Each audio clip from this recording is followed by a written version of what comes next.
maayo kini siya nga daghan sa pangnegosyo mga kaistorya tungod kay giusab nila no ang sistema sa pangnegosyo sa.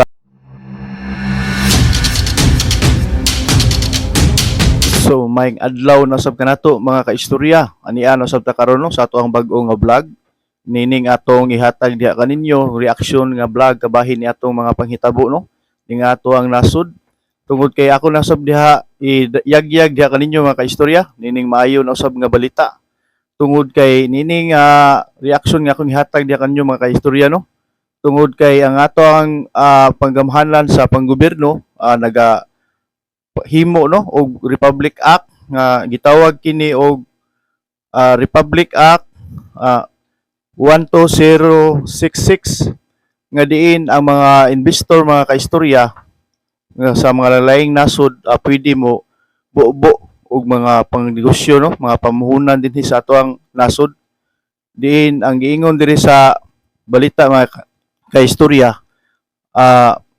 maayo kini siya nga daghan sa pangnegosyo mga kaistorya tungod kay giusab nila no ang sistema sa pangnegosyo sa uban-uban nga mga kung gustong naimuhatag og negosyo dinhi sa atong nasod. So kini mga kaistorya maayo gyud kini siya nga plano no sa panggobyerno diin karon ni siya nga administrasyon mga kaistorya tungod kay pinirmado lang niini kini nga bag-o nga balaod niaging tuig mga kaistorya nga gibuhat ni siya nga balaod. So ang giingon diri mga kaistorya no atong ihatag diha kaninyo ang kining usa ka digital nga reference mga kaistorya giingon diri nga the Create More Act sa Republic Act 12066 a new chapter for tax incentives and economic development in the Philippines. So the Philippines has implemented significant various tax reforms in recent years with the goals of modernizing the tax system. So mao na siya mga kaistorya no nga ang paghihimo sa panggobyerno karon pinangunuhan ni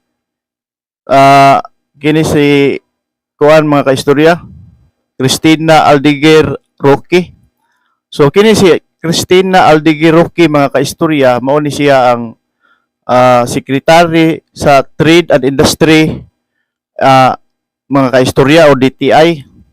So karon lang ni siya nga nahimutang ni anang sikta sa panggobyerno mga kaistorya no kini si Aldeguer Roque. Ang iyang posisyon ang iyang ang iyang kuan mga kaistorya trabaho mao ang Secretary sa Trade and Industry mga kaistorya. So base aning ako ihatag niya mga balita mga kaistorya no atong paminawon mga kaistorya dinhi sa UNTV. Ang ganda-ganda ng mga programa na para sa international and foreign investors, no? That every time I meet with them, parang they really want to invest in the Philippines, no? There's a lot of meetings set by them, more than set by us.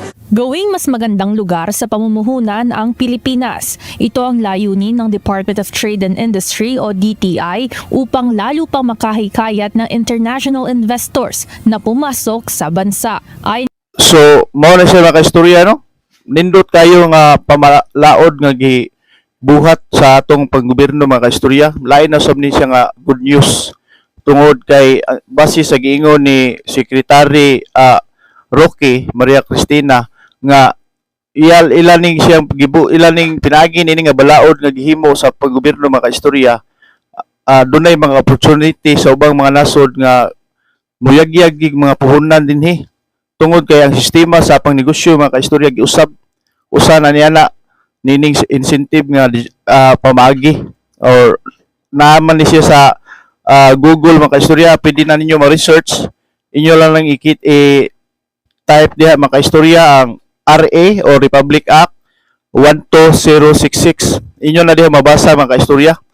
So ang giingon diha mga kaistorya daghan sila nga giusab na nga mga kaistorya bahin sa pamalaod no sa pangnegosyo tungod kay dunay mga area diha mga kaistorya nga diin ang ilahang pangnegosyo mausab gin siya pinagi kay mo gamay-gamay siguro na ilang mga tax mga kaistorya unya na pud sila gitawag og incentives nga diin maingganiyo gid ang mga investor ng mga kaistorya So mahitabuan ni kaistorya ang mga negosyo sa ubang nasod, posible na siya nga mo ganahan sa pamagi, dinagi nini nga balaod nga gihimo. So muanhin na natin sa atong nasod og daghan na usab nga mga oportunidad ang mamugna nga trabaho mga kaistorya. Lain na sab ni nga good news mga kaistorya. So nindot kay mga kaistorya no ni atong tiwason og tan-aw mga kaistorya.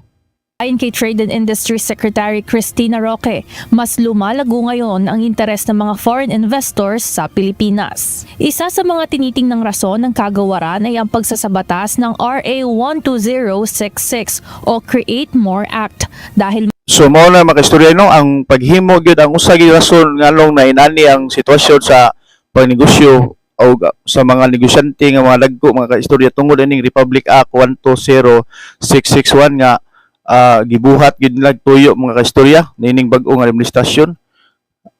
Kamao gini ang aning pagdumala mga kaistorya gihimo gini sa panggobyerno no aron lang mausab ang pamaagi kay sa una sa karon magud sa niagi magud nga administrasyon mga kaistorya dili gid ingon kay yano gid no og pagbuo og mga negosyo kay dagko sila og kuan. So mayoriya gid nga ang gobyerno sa Pilipinas o ang Filipino citizen lang gyud ang malag-iya no mga kaistorya. So doon lang magani kuan pero doon ay gitawag og dami mga account mga kaistorya diin magahimo sila og negosyo mga ilang mga asawa mo itagiya sa yuta mga building ana nga moy mo rehistro no sa mao nga pangnegosyo mga kaistorya. Apan karon nganing bag-o nga balaod pwede na gid sila mga kaistorya no. Mao ni siya siguro gitawag og 60-40 mga kaistorya diin ang 60% mao sa negosyante unya ang 40% ari sa gobyerno. So dako-dako nagkuha na bawas mga kaistorya diin ganahan usa na siya sa ganahan sa mga investor sa ubang mga kanasuran mga kaistorya. So atong padayonon mga kaistorya. dahil mas gumanda na ang insentibo sa buwis na mas investment-friendly at globally competitive. The incentives now are all the way to 27 years. So maganda siya talaga, especially for those, the big ones, pag pumasok, gusto nila may longevity and gusto nila may sustainability din. Bukod dito, mayroon ding iba pang bagay na kayang ialok ang mga Pilipino, kaya mas pinipili ng mga international investor na dito mamuhunan kaysa ibang bansa. So, mao na siya mga kaistorya, no? Nindot kayo nga pamalaod nga gibuhat sa atong panggobyerno mga kaistorya. Lain na sab ni siya nga good news tungod kay base sa giingon ni Secretary Roque Maria Cristina nga ilaning siyang ilaning pinagi ini nga balaod nga gihimo sa panggobyerno mga kaistorya.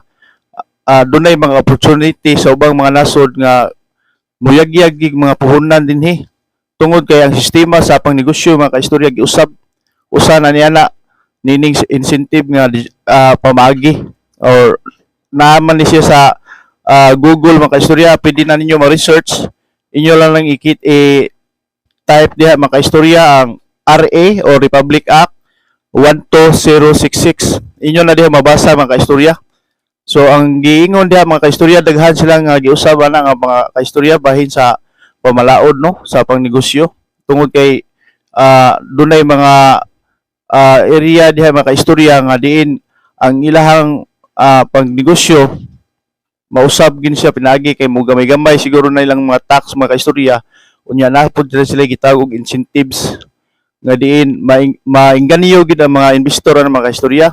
So mahitabuan ni kaistorya ang mga negosyo sa ubang nasod, posible na siya nga mo ganahan sa pamagi dinagi nini nga balaod nga gihimo.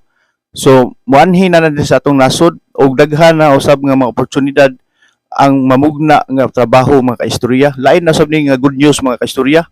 So nindot kay mga kaistorya no ni atong tiwason og tan-aw mga kaistorya. The ease of doing business, we've got a lot of talent and we also speak English and the beauty of our country. Kasabay nito, mas agresibong tututukan ng kagawaran ngayong taon ang regulasyon pagdating sa fair trade at consumer protection. Because we need to protect the consumers but also protect the manufacturers also. So win-win for everyone, that's one. So ningon si Maria Cristina Aldigir mga kaistorya ningon siya nga usa pud kuno sa faktor no mao nga ang mga Pilipino kamausad mo istorya og English. So usa po na siya, dako po na siya gamit kay nasayod man ta mga istorya, ang English mao gyud siya ay international language mga istorya no. So nakita sa panggamahanan nga mao sa nay igong rason nga sa uban sa mga negosyante nga mga international nga nakita nila sa atong nasod. So mao na siya ka istorya no. So lain na sab nga maing balita ang akong gihatag diha kaninyo nining bag-o nga administrasyon. Salamat kayo ni atong bag-ong administrasyon mga istorya tungod kini gibuhat nila nga pamalaod no nga nindot kayo mga istorya. So mao ni ka istorya no akong gihatag nyo kanyo nga karon nga vlog kabahin ining bag-o karon nga good news tungod ining himo nila nga balaod mga istorya. So kung kamo mga istorya gusto mo mo-tan-aw sa akong YouTube channel, pwede ka mo search diha mga istorya ang Kaistorya TV. Unya nini akong Facebook, Brian Inihaw Kaistorya TV, mo like, mo subscribe ang Kaistorya. Ug namoy mga message pwede ka mo mensahe mga Kaistorya no. O dugang request sa unsay atong ihatag nga mga vlog diha kaninyo, pwede ra jud kayo mga Kaistorya. So daghang salamat mga Kaistorya ug sa sunod na usab natong vlog. Salamat.